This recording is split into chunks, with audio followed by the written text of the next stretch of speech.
Hi Rúben, I'm Mark. Nice to meet you. Nice to meet you. They believe that I'm the right guy. I think it will change my life. It will not change me. This will not change me. Thank you very much for doing this. I sort of feel like I ought to apologise at the start for making you do another interview. No, I understand. I explained that because it is so different here. Let's focus on you, okay? Well, not players, not tactics, not a back three, nothing like that. Let's just park that for a bit. How are you? I'm really happy, stressed a little bit, but like all the coaches, you must be stressed. You must be feeling the weight of the job. But I feel that I'm in control of the situation. I don't control the results, but I know what to do. Do you sense, and I sense this from talking to United fans, that even though they don't know you, somehow they feel a connection with you? Yeah, for sure. I feel that. Maybe because I'm a little bit an emotional person, and I can transmit that even in interviews, I think. Maybe because I'm different from the last coach, and this can bring a different connection with the next guy. And also they believe that I'm the right guy. People always believe that the next guy is the right guy. So we have always this feeling. To maintain this feeling, we have to play better, to win games, and to be, I think, really honest with the supporters. I think if you are honest and direct with the supporters, maybe you don't say all the time the popular thing, you create a better connection than try to hide the real things. Have you always been emotional? Yes, because it's my character. You cannot change. You cannot be one day not emotional and the next day be emotional. But I think also with my head, not always with my heart. But when I do things, I do it with emotion. And I think as a coach, you can be so good with tactical and technical stuff.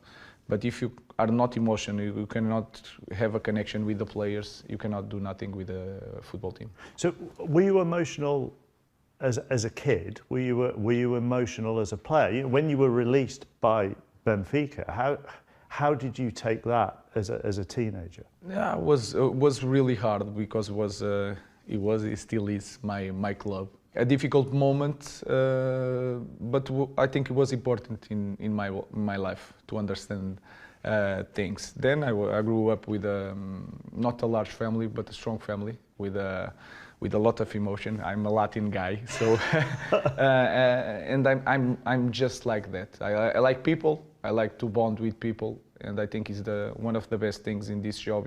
You can make a lot of friends and still do your job. You can be demanding, but have a connection with everybody. What kind of player were you? I was a team player. I had a lot of injuries, but all the team players says that to excuse some lack of success. But I think I always loved the game, and I always loved the tactical aspect of the game, and I try to understand things. I play in all positions, so I understood the game and try to help the game in every position. Does that mean when you are doing training sessions here, no matter where the players are playing, you can put yourself in their shoes, whether it be in the middle of a back three or one of the two tens, that you can go through that with them?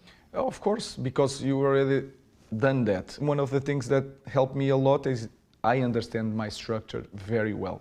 So I continue through the years, is like a focus in just one thing that can adapt to everything. So other coaches try to do everything and are very, very good on that and changing all the time.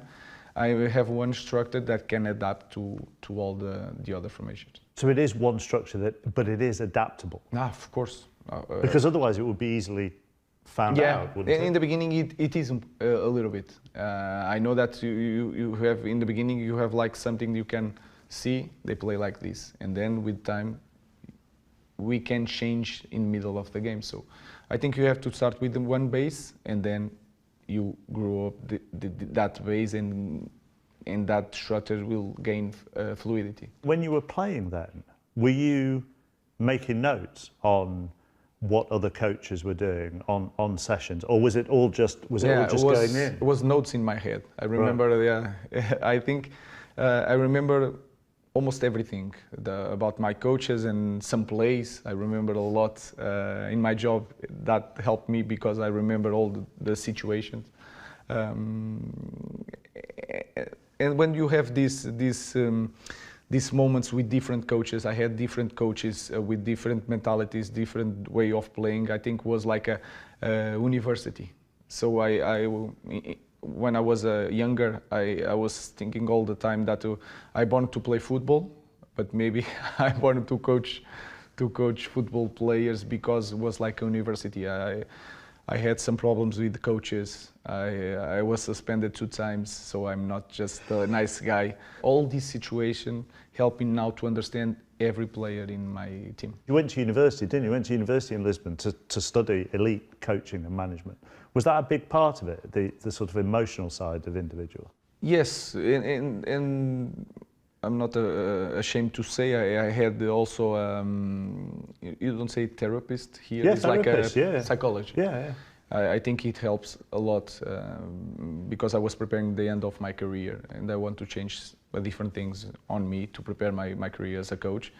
And also I went to university because I was a football player, and sometimes the football player thinks that they are ready because they know football and they are ready to cope with the demands of being a coach, but we have to learn so different things about the psychologically things, the movement of the players, the schedule, to know the load, how to train with the load, how to manage the load, the days that you should do this and do that. So you have to learn these things, and I went to university to understand that. Did you like being a student? Yes, it's not all the subjects are funny to learn, but that's why I have a very good staff. And for me, I need some time to see other coaches. It's so important to see other coaches, see other ideas. And also, you need time to be fresh, to have the connection with the players. If you are always overwhelmed with the physical aspect, the data, and everything, you cannot be free to think in the others people needs. When you have moved jobs, and each time so starting out at Casapia and then to Braga and then to Sporting and then to here, what have you looked for in each move? Sometimes it's destiny, but in the first moment, Casapia was I want to coach. I want to be the main coach, the head coach. So I have to go in 3rd division to have that opportunity. In that time was really to feel how it is coaching. I have 2 small sons, so I try to also to have a club near my house. So these details led me to Casapia. Then I went to Braga, and I didn't went to Benfica, because in Benfica, in the youth teams, you don't have the full control. And that was important for me, because my way of seeing football, the manager and the head coach has to have full control. It's not decide everything, it's different. It's in my part, I have to be in full control. Then I went to Braga B. Braga B is like a second team in Braga. And then was to feel a bigger club. I played there as a player.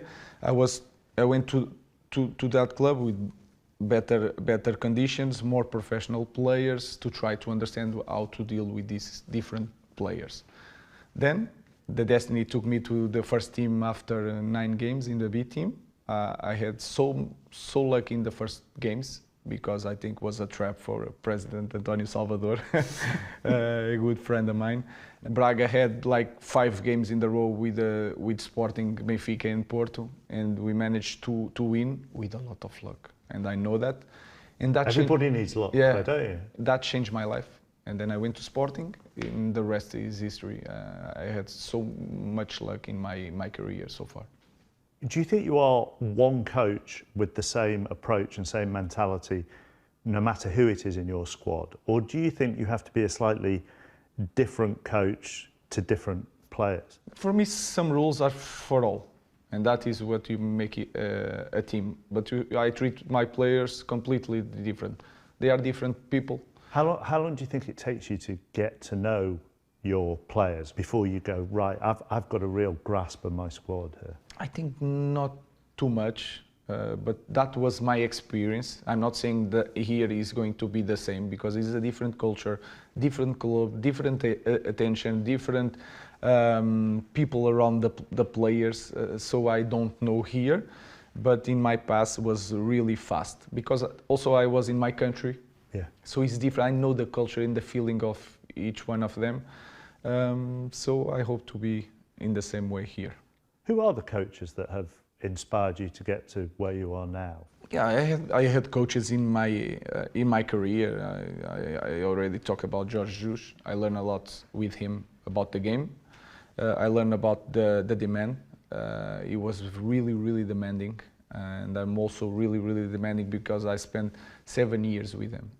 So sometimes you don't want to be the similar coach, but you are, because you spend so much time with him. You can see some things in the same way, but I'm different from him. So I took this information from Jorge Jesus, and then I had Leonardo Jardim, Peseiro, Coceiro, a lot of Portuguese coaches that I took something from everybody. As a coach, I'm trying not to change my person during training. So I try to take the good stuff of everybody that is similar to my way.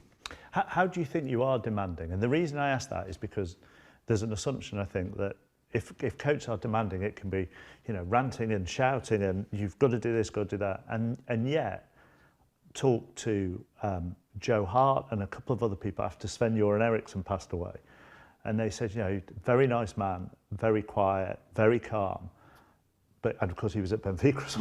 I was saying that. I was saying that he's like an idol in Benfica. Yeah, but he would occasionally just give them a look if he felt they'd let him down. And Joe Hart would say, if you got that look, you would feel terrible because you feel they let him down. I think he's more powerful sometimes.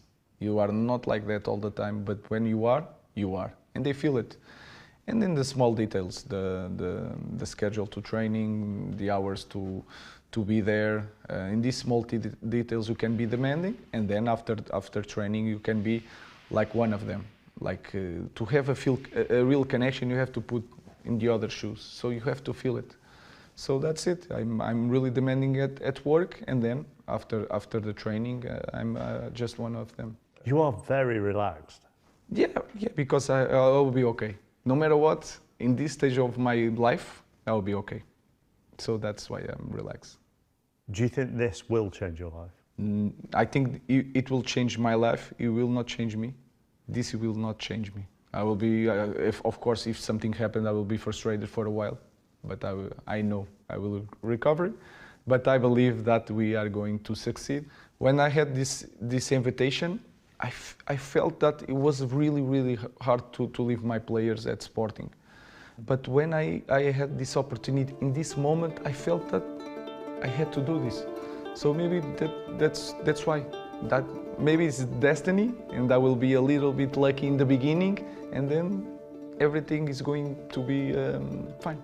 We'll leave it there because you have an awful lot to do. Thank you very much. Thank you, Mark. Thank you.